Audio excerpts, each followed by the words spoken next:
نبی پاک علیہ نے ارشاد فرمایا، سرکار فرماتے ہیں کہ ایک بندے نے نیک تھا لیکن اس نے ایک بلی کو باندھ دیا، پانی نہیں پلایا، کھانا نہیں دیا، بلی مر گئی، فرمایا اس کے باوجود نیکیوں کے اللہ نے اسے جہنم میں ڈال دیا۔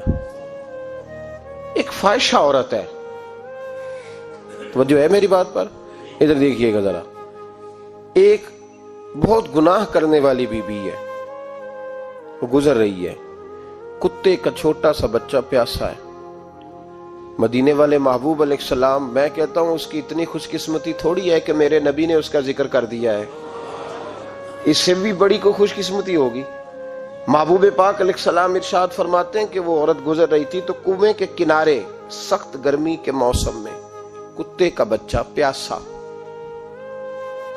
لوگ یہاں بلا وجہ الجھ جاتے ہیں، کہتے ہیں ساری زندگی انسان گناہ کرے اور کتے کے بچے کو پانی پلائے تو بخشا جائے۔ او بھائی، مطلب یہ نہیں کہ وہ کتے کا بچہ تھا، مطلب یہ تھا کہ اس کے دل میں اللہ نے، اس کے سینے میں اللہ نے رحمت والا دل پیدا فرمایا تھا۔ اور انسان کی نہیں، وَلَٰكِن يَنظُرُ إِلَىٰ قُلُوبِكُمْ، رب جب دیکھتا ہے تو وہ دل دیکھتا ہے، تو اس کے سینے میں جو دل تھا وہ رحمت والا تھا، سخت گیر نہیں تھا۔ کتے کا بچہ پیاسا، کنویں کے کنارے، گرمی بڑی سخت، گزر نہیں جاتے لوگ، اپنا بچہ اسی کے آگے، اور جس کو دکان پہ رکھا ہے اس کو کہا پیسے نہیں لینے، پکڑ سائیکل، لا سودا، جلدی جا، دھوپ ہے تو پھر کیا ہوا، تو نے میرے سے 8,500 پورا نہیں لینا، اپنا بچہ چھپا کے رکھا ہے۔ گزر رہی ہے، بچہ دیکھ لیا، کتے کا بچہ پیاسا، لکڑی کے جوتے اس خاتون نے پہنے تھے، اس نے اپنے دوپٹے کو پھاڑ کے 2 حصوں میں کیا، اور پھر اس نے وہ اپنا جوتا لکڑی کا کنویں کے اندر لٹکایا، اور پانی نکال کے تو یوں کر کے جب وہ بچے کے منہ میں اڈیل رہی تھی تو عرش کا مالک راضی ہو رہا تھا، اس کو پیدا کرنے والا رب راضی ہو رہا تھا۔ اور میرے حبیب فرماتے ہیں چند قطرے اس بی بی نے اس کے منہ میں پانی کے کیا اڈیلے، خدا کی رحمت کو جوش آیا، فرمایا فرشتوں اس کے غلام والی لسٹ ساری پھاڑ دو، میں نے اسے جنت دینے کا فیصلہ فرما لیا ہے۔ پر اگر تو سخت گیر ہو جائے، دیکھیں نا، جس قوم کا روزانہ کی کوئی نہ کوئی خبر زیادتی کی لگ جائے، کیا بیٹیاں برابر نہیں ہوتی؟ کیا بہنیں برابر نہیں ہوتی؟ جہاں روز کوئی نہ کوئی خبر قتل کی لگ جائے، قتل ہی کر دیا، مار ہی ڈالا کسی کو، جہاں روز کرپشن کے کیس سامنے آئیں، غریبوں کا مال کھا کے بھی لوگ بڑے تسلی سے وقت گزاریں، تو اس کا مطلب یہ ہے کہ اس معاشرے نے یہ سمجھنا ہی چھوڑ دیا ہے کہ ہماری بقا کس چیز میں، ہمارا فائدہ کس چیز میں۔ نرمی پیدا کریں بھائی، اگر طبیعت میں نرمی نہیں ہے، کسی پہ ترس ہی نہیں آتا، اس قدر زیادہ خود غرضی ہو گئی ہے کہ اپنے سوا کوئی شے دکھائی نہیں دیتی۔ یاد رکھیں، جو چاہتا ہے میرے بچے سکھی رہیں وہ غریبوں کے بچوں سے پیار کرے، جو چاہتا ہے میرے گھر کے اندر روشنی رہے وہ کسی غریب کے گھر میں روشنی جلانے کی کوشش کرے، جو چاہتا ہے میرے لیے لوگ رحمت اور کرم کے جذبات رکھیں وہ دوسروں کے حق میں نرمی اختیار کریں۔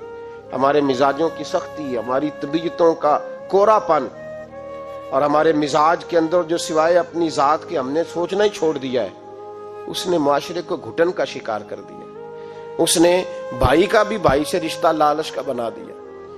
زمانہ کسی سے سلام بھی لیتا ہے تو پہلے سوچتا ہے میرا یہ فائدہ کیا کر سکتا ہے، کہاں کر کے یہ میرے کام آ سکتا ہے۔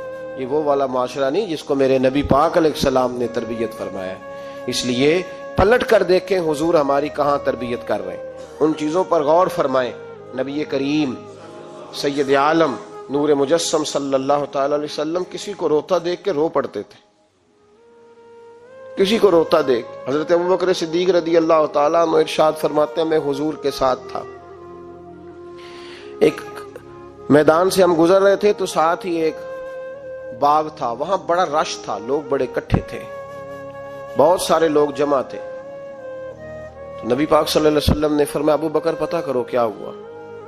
جناب صدیق اکبر رضی اللہ تعالیٰ عنہ تشریف لائے اور واپس جا کے عرض کرنے لگے یا رسول اللہ صلی اللہ تعالی علیہ وسلم، ایک اونٹ پاگل ہو گیا، لوگوں کو کاٹ رہا ہے، لوگ اس کو گرفتار کرنے کی کوشش کر رہے ہیں، کسی کے ہاتھ میں ڈنڈا ہے، کسی کے ہاتھ میں رسا ہے، کسی کے ہاتھ میں نیزہ ہے، قابو نہیں آ رہا۔ نبی پاک صلی اللہ علیہ وسلم نے فرمایا چلو میں چلتا ہوں۔ حضرت صدیق اکبر عرض کرنے لگے یا رسول اللہ